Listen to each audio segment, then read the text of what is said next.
Now we're going to ask a few questions about gay marriage, starting with Governor Romney. When the Massachusetts Supreme Court legalized gay marriage in 2003, you accused the justices of assuming for themselves the powers that should belong to the state legislature. Now that the New York state legislature has legalized gay marriage, do you believe state lawmakers have the right to make same-sex marriage legal in their states?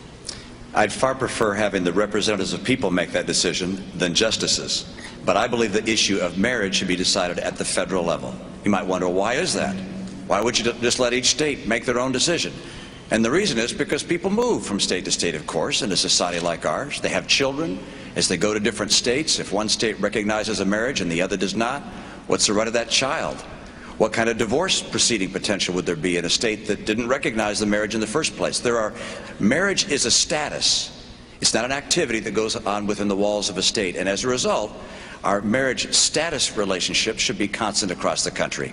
I believe we should have a federal amendment of the Constitution that defines marriage as a relationship between a man and a woman.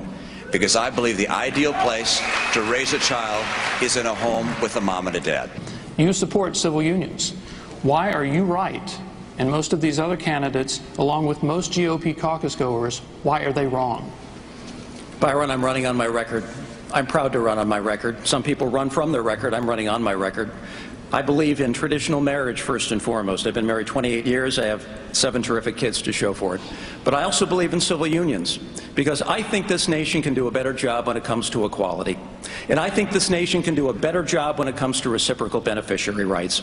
And I believe that this is something that ought to be discussed among the various states. I don't have any problem with states having this discussion, but as for me, I support civil unions. So the question was, why are they wrong? Why are they wrong?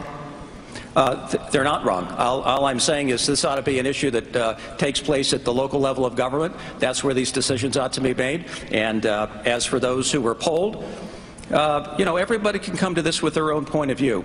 I believe in traditional marriage, but I also believe that subordinate to that, we haven't done an adequate job when it comes to equality. That's just my personal belief. Everyone's entitled to their personal belief. You've often said you believe defining marriage is a job that should be left to the states. Recently, Senator Santorum asked, if a state wanted to allow polygamy, would that be okay too?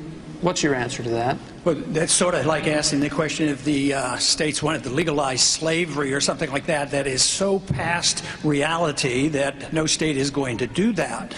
But on the issue of marriage, I think marriage should be between a single man and a single woman, and that the federal government shouldn't be involved. I want less government involvement. I don't want the federal government having a marriage police.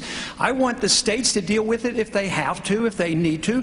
But if you didn't even need the states, really, why do we have to have a license to get married? Why don't we just go to the church? And what other individuals do, why can't we permit them to do it? Whatever they call it, that's their problem, not mine. Just so nobody else forces their definition of marriage on you. That is what we have to prevent. So I would say less government would be better. If you have to have regulations, let the state governments do it. All right, Senator Santorum, you're looking incredulous. Response? Well, it sounds to me like Representative Paul would actually say polygamous marriages are okay. If the state has the right to do it, they have the right to do it. And it is not beyond reality, Ron. It is exactly what's being offered in other states right now, and it's being litigated in our courts right now, which is exactly how gay marriage came about, as we see here in the state of Iowa, where 7 justices forced gay marriage on the people of Iowa. I was the only one on this panel who came to Iowa last year and made sure that those 3 justices were defeated. I campaigned and worked to make sure those justices were defeated, because we can't have...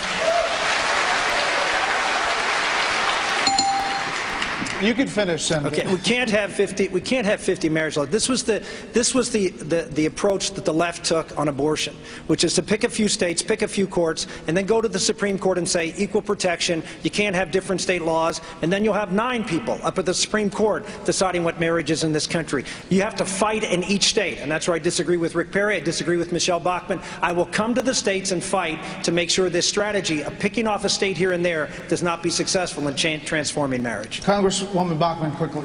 Thank you. I support the federal marriage amendment because I believe that we will see this issue at the Supreme Court someday. And as president, I will not nominate activist judges who legislate from the bench. I also want to say when I was in Minnesota, I was the chief author of the constitutional amendment to define marriage as one man, one woman. I have an absolutely unblemished record when it comes to this issue of man-woman marriage. All right.